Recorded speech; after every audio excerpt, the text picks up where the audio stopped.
Okay, let's move on to some other facts that will probably get me arrested. Okay, fact number 2. Radical Islamic theology is not a fringe proposition. A large number of Muslims across the world believe what we in the West would consider to be radical propositions about government, morality, and individual rights. This is not a rip on Islam as a religion.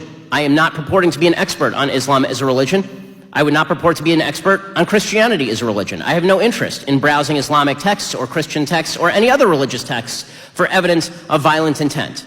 I am much more focused on how people think and how people act. So, let's begin with a couple of definitional facts. If Christians in the United States or Canada wanted to be governed by Christian theological law, we would call them theocrats and radicals. If Muslims want to be governed by Sharia law, this would make them fundamentalists and radicals.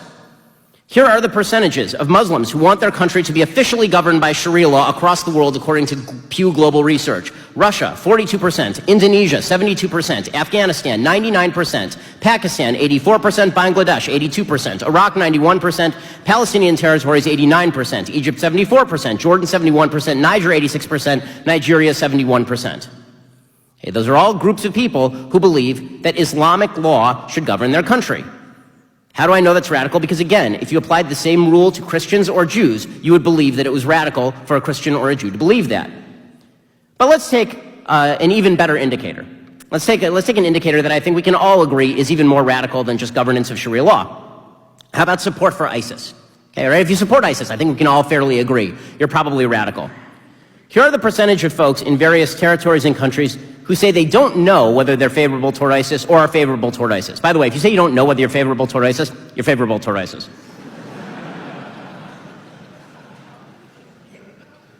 In the Palestinian territory, 16%, Indonesia, 22%, Turkey, 27%, Nigeria, 34%, Malaysia, 36%, and Pakistan, a whopping 71% of people say that they either like ISIS or they don't know about, or they don't know, which again means you like ISIS.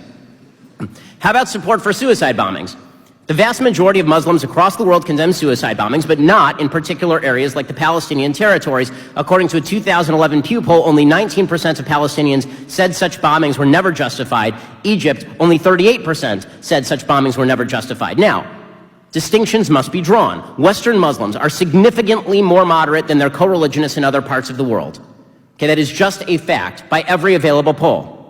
Still, a 2006 poll in Britain found that 40% of British Muslims wanted Sharia law in the United Kingdom. A 2011 poll from Pew found that 19% of American Muslims said they were either favorable toward al-Qaeda or they didn't know.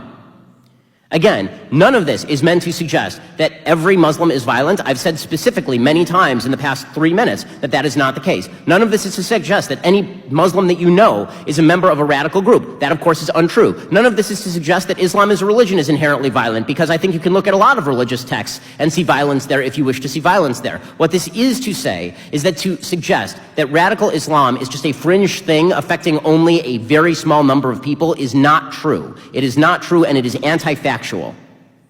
Okay, more facts that could get me arrested. Women are not